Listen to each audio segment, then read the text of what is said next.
एक 54 साल की महिला होती है जिसकी लाश एक सड़क के किनारे पर मिलती है। उस महिला के सिर में 2 गोलियां मारी गई होती हैं और उसके गले को भी चाकुओं से काट दिया गया होता है। इस पूरे घटनाक्रम की तसल्ली कातिल बिल्कुल इत्मीनान से करता है और वो ये जानना चाहता है कि ये महिला बिल्कुल मर चुकी है ना, जिंदा तो नहीं है, क्योंकि वो हर कदम पर, हर स्टेज पर, हर वो चीजें जान लेना चाहता था कि जिससे वो कातिल कभी पकड़ा ना जाए और कभी फंसे भी ना। क्योंकि इस महिला की जिद ही कुछ ऐसी थी, मजबूरीवश उस कातिल को इस महिला को मारना पड़ा। और वो जिद ये थी कि ये अपने 11 महीने पहले मरी हुई बेटी से मिलना चाहती थी। मिलने के लिए वो उस कातिल के ऊपर इतना दबाव बनाती थी कि मानो उसका सर फट जाए। उसे ऐसा लगता था कि वो कहीं पागल ना हो जाए, इतना वो महिला उसके ऊपर दबाव बनाना शुरू करती थी, जिसके कारण वो तंग आकर इस महिला की जान ले लेता है। इस व्यक्ति को लगता था कि वो महिला पागल हो गई है और इस तरीके की घटनाक्रम को वो कातिल अंजाम देता है।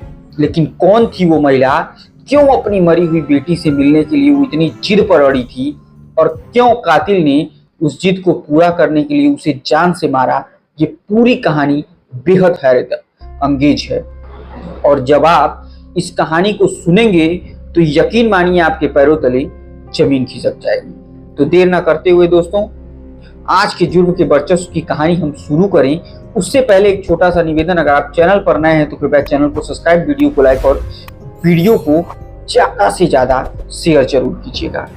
दरअसल दोस्तों, ये कहानी शुरू होती है 23 जुलाई 2023 मुंबई के नवी उरण इलाके में कि कंट्रोल रूम को एक फोन आता है और फोन पर बताया जाता है पिरकोन से सरदे गांव जाने वाले रोड पर एक महिला की लाश पड़ी हुई है।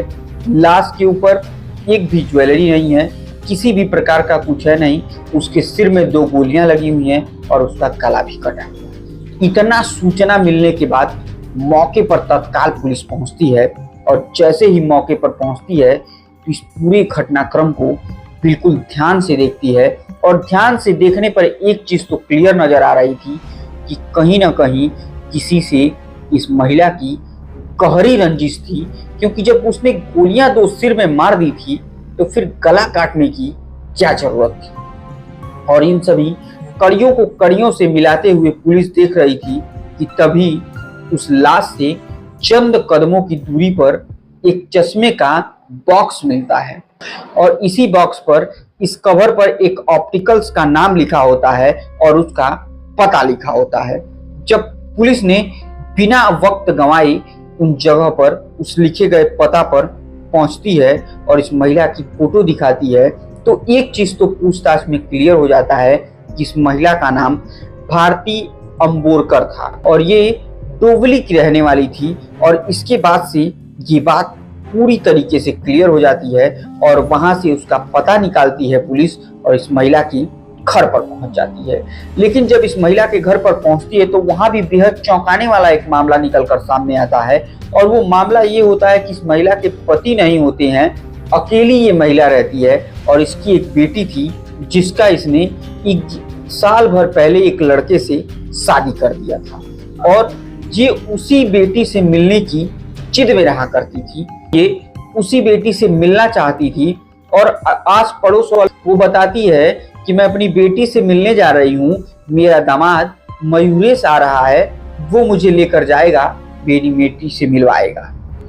अब जैसे ही पुलिस इस मामले की जांच करती है और उस महिला के घर पर पहुंचती है तो पता चलता है कि वो अपनी बेटी से मिलने के लिए अपने दामाद के साथ इस घर से निकली थी। उस दामाद का नाम मयूरेश था और मयूरेश ने ही अपनी सास को लेकर के उसकी बेटी से मिलवाने के लिए गया था। अब पुलिस आनन फानन में तत्काल कॉल डिटेल निकालती है और मयूरेश का नंबर ट्रेस पर लगाती है।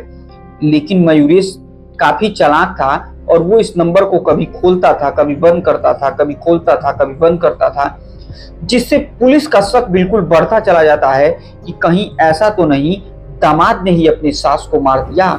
और ये शक चूंकि फोन खोलने और बंद करने से और गहराता चला जाता था। पुलिस को ऐसा लगता था कि कहीं ना कहीं हो ना हो अब कुछ गड़बड़ जरूर है इस मामले में। अब पुलिस मयूरेश के पीछे पड़ने लगती है और बार बार ये पूछने की खोजते खोजते किसी तरीके से, और पुलिस ने जब मयूरेश और उसको दो दोस्तों को गिरफ्तार किया तो गिरफ्तार करने के बाद उससे पूछताछ का सिलसिला जब शुरू किया तो यकीन मानिए दोस्तों, मयूरेश ने एक ऐसी घटना का खुलासा किया जिसे सुनने के बाद पुलिस के पैरों तले जमीन खिसक गई। दरअसल मयूरेश बताता है कि उसकी सास तकरीबन 3-4 महीनों से एक रट लगाकर बैठी होती है कि मुझे मेरी बेटी से मिलना है, मुझे मेरी बेटी से मिलना है, और वो इस बात से बिल्कुल इरिटेट हो चुका होता है। उसे समझ में नहीं आता है कि उसे क्या करना चाहिए और क्या नहीं करना चाहिए, और वो अपनी सास को बार बार समझाता है कि आपकी बेटी प्रेग्नेंट है और वो चलने में असमर्थ है, उसकी तबीयत ज़्यादा खराब है, इसलिए आप ज़्यादा प्रेशर मत दीजिए, नहीं तो अगर आपकी बेटी को कुछ हो जाएगा तो उसकी जिम्मेदारी कौन लेगा। लेकिन उसकी सास ये बात मानने के लिए तैयार ही नहीं थी। वो कहती कि नहीं, मुझे किसी भी कीमत पर अपनी बेटी से मिलना है, वो प्रेग्नेंट है तो क्या हुआ, मैं उससे मिल क्यों नहीं सकती हूँ। वो बार बार मयूरेश अपनी सास को समझाता था और सास मानने को तैयार नहीं थी। आखिरकार बात इतना बढ़ गई कि उसकी सास ने मयूरेश को धमकी दिया, अगर तुमने मेरी बेटी से मिलवाया नहीं तो मैं तुम्हें सीधे पुलिस में कंप्लेन करूंगी और तुम्हारे खिलाफ एफआईआर कर दूंगी कि तुमने मेरी बेटी को किडनैप कर लिया है।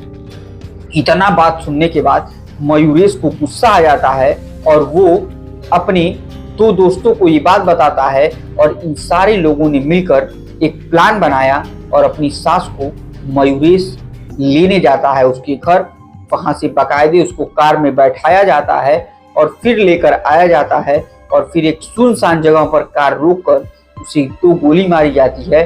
फिर इस लाश को सड़क किनारे फेंक कर चली जाता है।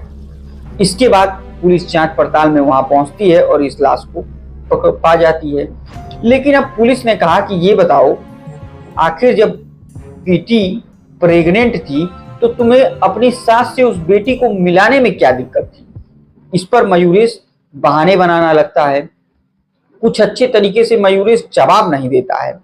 वो बार बार बातों को घुमाता है, इधर से उधर बातें बताता है, लेकिन एक सही बात जो होती है वो मयूरेश नहीं बताता है कि आखिर क्या हुआ उसकी बेटी के साथ और क्यों नहीं उसकी बेटी को उससे मिलने दिया जा रहा है।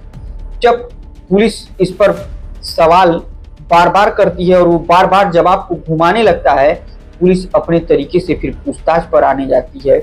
और जब वो तरीका पुलिस इस्तेमाल करती है तो यकीन मानिए अच्छे अच्छे लोग मुंह खोल देते हैं पुलिस के सामने। तो ये मयूरेश क्या चीज़ है। फिर इसने जो घटनाक्रम बताया वो बेहद चौंकाने वाला घटनाक्रम था। इसने बताया कि मुझे 2012 से 16 के बीच में एक सज़ा होती है आजीवन कारावास की, और मैं उसी सज़ा में जेल चला जाता हूँ। इसी दरमियान मैंने अपनी पत्नी को 22 लाख रुपए दिए थे और मैंने कहा था कि जब मैं बाहर आऊँगा तो ये 22 लाख रुपए तुम मुझे वापस कर देना। अब हुआ यूँ कि 2022 में मयूरेश जेल से बाहर आ गया और उस हत्या के जिस मामले में अंदर गया हुआ था उससे पूर्ण रूप से बरी हो गया।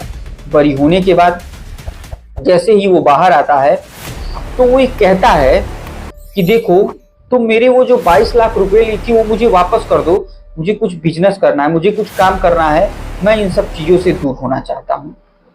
तो बार बार कहने के बावजूद भी प्रीति उसे रोज घुमाया करती थी और पैसे देने से साफ इनकार करने लगी थी। वो कहती थी कि कैसे पैसे, तुम्हारे बरी में तो सारे पैसे लग गए। तो बार बार कहता था कि 22 लाख रुपए तुम्हें मुझे छुड़ाने के लिए लगा डाली। तो कहती थी कि हाँ लगा दिए। अब पैसे की लेन देन को लेकर मामला बिगड़ता चला गया और एक लाज में उसने प्रीति को बुलाया और बुलाने के बाद उसका गला घोटकर वहीं हत्या कर दिया। फिर उस लाश को बाकायदा 4 व्हीलर में वो बैठाता है, सीट बेल्ट लगाता है और एक पहाड़ी से ले जाकर खाई में फेंक देता है। लेकिन खाड़ी में फेंकने के बाद वो वहां से चुपचाप चला आता है। लेकिन उसकी सास बार बार जब जिद करने लगती है कि मुझे प्रीति से मिलना है तो मजबूरी बस इसे भी रास्ते से हटाना पड़ता है कि कहीं वो कत्ल वाला राज खुल ना जाए। और आखिरकार जब पुलिस इस पूरी घटनाक्रम को सुनती है तो पुलिस के भी पैरों तले जमीन खिसक जाती है। पुलिस कहती है कि तुमने किसी का 11 महीने पहले मर्डर किया और उसके खबर कानों कान किसी तक नहीं पहुंच पाई, ये तो बेहद आश्चर्य वाली बात है।